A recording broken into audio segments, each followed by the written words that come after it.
KidNuz fans, tired of advertisements? We get it, but we also have to keep the lights on.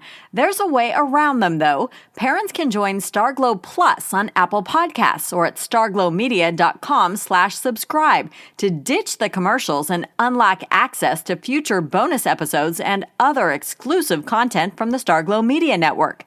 That's Starglow Plus on Apple Podcasts or at starglowmedia.com/subscribe. Now, on to the news. Good morning and welcome to KidNuz. I'm Kim. Today is Thursday, March 28th, 2024. And we begin with the Easter Bunny forced to fork out a little extra cash to fill those baskets. According to CBS News, the world is facing the largest cocoa supply shortage in more than 60 years due to West African cocoa farmers struggling with bad weather, disease, and failing crops. Reuters is reporting that some African cocoa companies have stopped or cut processing because they can't afford to buy beans. What does that mean for chocolate lovers? Likely higher prices or shrinkflation in the form of smaller chocolate bars, with dark chocolate taking the biggest hit due to its high cocoa concentration. The problem could be minimized if demand for chocolate melts, but on the eve of Easter, which is this Sunday, chocolatiers say, not a chance. Basketball phenom Caitlin Clark is taking March Madness to a whole new level. The Iowa Hawkeyes guard surpassed Kelsey Plum's record to earn 1,113 points in a single season Monday night, the most in Division I college women's basketball history. Caitlin is also the only player to have two back-to-back 1,000-point seasons, according to the Bleacher Report. The game was a huge deal for the Hawkeyes as their win against 8th seed West Virginia earned them a bid to the Sweet 16, their third in 4 years. The women have today off, but the men's Sweet 16 begins tonight. Despite several early upsets, all 4 number 1 and all 4 number 2 seeds are still standing. The first 4 games start around 7 Eastern tonight, with the next 4 and the women's first 4 on tap for tomorrow. The little tree that could has finally met its match. Stumpy, a well-known scraggly Japanese cherry blossom in Washington, D.C., is on a list of trees scheduled to be cut down in the coming months to shore up seawalls along the banks of the Tidal Basin Reservoir near the National Mall. According to NBC News, water pouring over the walls has created unsafe conditions for visitors as well as the trees, as cherry blossoms don't do well in water. Stumpy's trunk is now hollow, and as one visitor put it, the tree is dead on the inside and alive on the outside. Stumpy leapt into the limelight during the pandemic when a Reddit user likened its sad condition to his love life. The tree became an instant sensation, attracting visitors lining up to take pictures, with even more now coming to say goodbye. All is not lost, though. The Park Service has plans to take clippings from Stumpy to create future Stumpy clones, and the tree's wood will become mulch that will surround the remaining trees in the National Mall. Robert F. Kennedy Jr. has announced his running mate.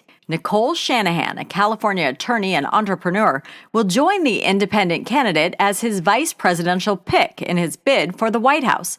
Kennedy says he and Shanahan will work to unite the country and give voters an alternative to President Biden and former President Trump. According to CNN, Shanahan's appointment should help Kennedy get on the ballot. Many states don't allow presidential candidates on the ballot until they have a running mate. Ready, steady, go. More than 200 restaurant servers speed-walked through the streets of Paris on Sunday to showcase the city's culinary culture ahead of this year's Summer Olympic Games. The race was part of a century-old tradition in which waiters and waitresses traverse a 1.2-mile loop, beginning and ending at City Hall, all while carrying a tray with a croissant, a full glass of water, and an empty coffee cup. According to NPR, waiters wear crisp white shirts, black pants, and aprons, and are docked points at the end for any sloshed water, broken dishes, or empty glasses. Only one hand on the tray is allowed. The event sponsors said the waiters have to slalom with agility, avoid obstacles with a skill worthy of opera dancers, and said it's about speed, but above all, balance. Most finish under 20 minutes, with the winner clocking in a little over 13. Both the male and female champs won a medal, a fancy hotel stay, and 2 tickets to the Paris Olympics opening ceremony. Still ahead, a sugar rush for the Golden Arches. But first, today's KidNuz quiz. What's the name of the famous cherry blossom tree in D.C. that will soon be cut down?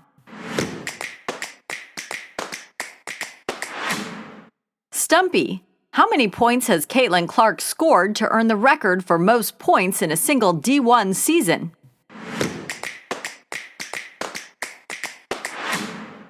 (1,113). What is the name of RFK's running mate?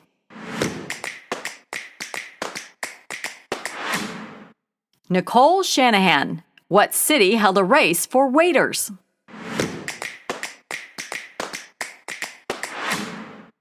Paris. In today's KidNuz Kicker, washing down a burger with a donut may not be the meal you imagined, but the world's largest fast food chain is betting its new partnership will have you heading toward the Golden Arches. McDonald's has announced a new pilot program to sell Krispy Kreme donuts at its Mickey D locations starting later this year. 3 flavors will be offered: original glazed, chocolate iced with sprinkles, and chocolate iced with cream filling. While the donuts will be available all day, the move is designed to attract more breakfast goers. Wendy's and Cinnabon recently teamed up to do the same. Before we go, shout-outs to our KidNuz classrooms. Mrs. Schoenig's Lynx at Lynn Haven School in San Jose, California. Mrs. Baker's Timberwolves at Midland Middle School in Sparland, Illinois. And Dr. Newman's Tigers at New Richmond High School in New Richmond, Wisconsin. Thanks for listening. Please rate, review, subscribe, and share KidNuz with all your friends and family. And we'll see you back here for more KidNuz tomorrow morning.